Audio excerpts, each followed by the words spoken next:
Hello dear students, welcome back to your science class and I hope you all are reading this chapter thoroughly and also preparing the notes in your fair notebook in neat and clean handwriting.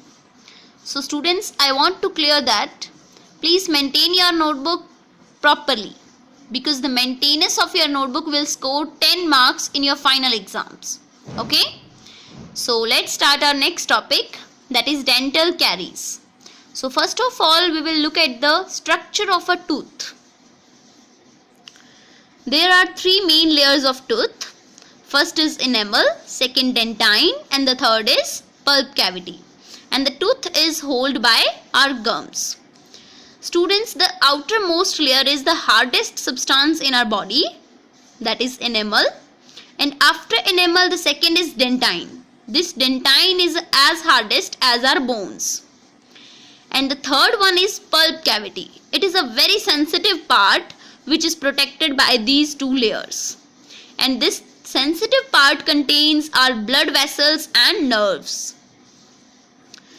Next, what are dental caries?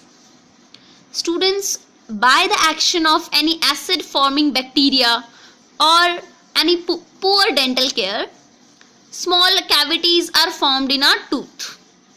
And these cavities or holes are known as dental caries. Okay? How these cavities are formed in our tooth? When we eat sugary food, मीठा खाना अगर हम खाते हैं तो जितने भी bacteria होते हैं स्टूडेंट्स हमारे माउथ में वो शुगर पे एक्ट करना शुरू कर देते हैं. शुगर पे जब एक्शन करते हैं तो वो बना लेते हैं एसिड्स और ये एसिड्स सबसे पहले एक्ट करते हैं हमारी एनेमल को बनाने वाले कैल्शियम सॉल्ट्स पे और कैल्शियम सॉल्ट्स को अपने अंदर डिसॉल्व करना शुरू कर देते हैं. जब इन्होंने एनेमल को ब्रेक कर दिया तो एनेमल के बाद एक्ट करते हैं डेंटाइन पे और डेंटाइन के अंदर स्मॉलर होल्स बना लेते हैं जिनको हम कैविटीज बोलते हैं. अगर इन्होंने दोनों लेयर्स को तोड़ दिया तब ये थर्ड टाइम किस पे एक्शन करेंगे? हमारी नर्व्स और ब्लड वेसल्स पे. उसी की वजह से हमारे दांतों में सेंसिटिविटी होती है, मीन्स जिसे हम टूथएक भी बोल देते हैं, दांतों में दर्द होता है या झंझनाहट होती है. तो ये प्रोसेस होती है मेनली एसिड्स की वजह से. और वो एसिड्स बनता किससे है? मीठे खाने से, इन सब की वजह से बनता है.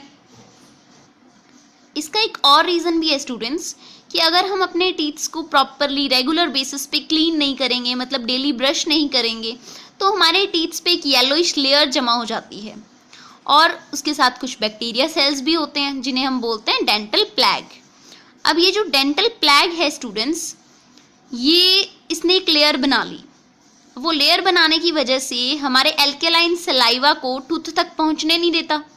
अब जो हमारा सलाइवा है स्टूडेंट्स वो अल्केलाइन होता है नेचर में और टीथ पे जो बैक्टीरियाज होते हैं वो एसिडिक नेचर बनाते हैं, एसिड्स बनाते हैं. तो ये जो सलाइवा है ये उसको न्यूट्रलाइज कर देता है, तो बैलेंस बना देता है. लेकिन डेंटल प्लैग की वजह से एल्केलाइन सलाइवा टूथ तक पहुंच ही नहीं पाता है, तो इसकी वजह से वो एसिड हमारे टूथ को डैमेज कर देते हैं और डेंटल कैरीज कॉज करते हैं. So is that clear? So अपने टीथ जो हैं वो डेली बेसिस पे स्टूडेंट्स क्लीन करो ताकि आपके दांतों के अंदर डेंटल कैरीज बिल्कुल ना हो. Okay? So after completing this chapter, do practice on these questions which are given below.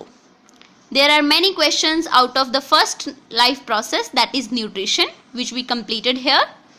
Next, before I start the next process, that is respiration, learn these question answers. I will take a small test out of these questions.